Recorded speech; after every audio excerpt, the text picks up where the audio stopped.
দর্শক, এতটাই তাপমাত্রা যে আমি এই যে ক্যামেরার সামনে কথা বলছি, কিন্তু প্রচণ্ড রৌদ্র এখন, দুপুর তো, গা পুড়ে যাচ্ছে আসলে। 43 ডিগ্রি তাপমাত্রা আজকে সর্বোচ্চ। তো এই তাপমাত্রার ভেতরেও যেখানে মানুষের ঘরে থাকার কথা, বাইরে বেরোলে যে কষ্ট, এই কষ্টটা আসলে বলার মতো না। তার ভেতর দিয়েও এখন ইরি ধানের সময়। তো গ্রামের মানুষের, প্রত্যেকটা মানুষের মাঠে আবাদ আছে, চাষ আছে।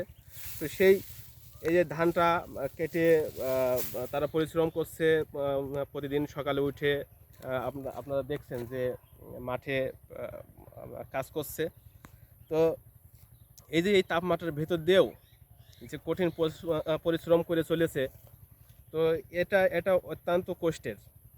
তারপরেও কখন জানি বৃষ্টি হয়, এই ধানগুলো নষ্ট হয়। এই কারণেই তারা চাচ্ছে যে আমার ক্ষতি হইলেও, আমি পুড়ে গেলেও, আমার কষ্ট হইলেও যাতে আমার ধানগুলো, আমার ফসলগুলো ঘরে ওঠে, সেই আশা নিয়েই তারা কঠিন পরিশ্রম করে চলেছে এবং কষ্ট করে চলেছে। তো 43 ডিগ্রি সেলসিয়াসে আসলে বাইরে টিকাটাই অনেক কঠিন।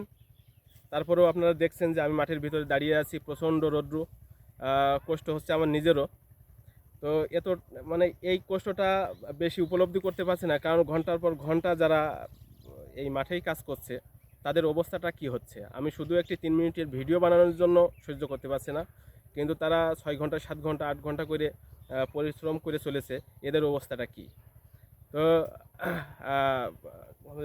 যদিও বিভিন্ন সোশ্যাল মিডিয়ায় দেখা যাচ্ছে যে ঘরে থাকুন, বাইরে বেরোনোর দরকার নাই, প্রচণ্ড রোদ, এতে মানুষের সমস্যা হতে পারে, স্ট্রোক হতে পারে, এই জাতীয় কথাবার্তা আসছে। কিন্তু আসলে বাস্তবতাটা তো অনেক কঠিন। বাস্তবতা এমনই কঠিন যে ঘরে থাকার সময় নাই, বাইরে ছাড়া উপায় নাই, বাইরে থাকতে হবে, বাইরে থাকতে হচ্ছে। তো সেই জায়গা থেকে আমরা আমাদের জায়গা থেকে যতটুক পারি, আসলে সচেতনতা এখানে আসলে বলার কিছু নাই। কারণ কি বলবো, তাদেরকে তো বলতে পারছি না যে ভাই আসলে কাজ করার দরকার নাই, চলেন ঘরে চলেন, সামাই চলেন, ঠিক আছে? এটা সেই বোঝে যে তার যে কাজ, তার যে ফসল দ্রুত উঠাতে হবে ঘরে, এটা মাত্র সেই বোঝে যে যার ফসল আছে সেই বোঝে। তো তাপমাত্রা নিয়ে এতটুকু বলার ছিল।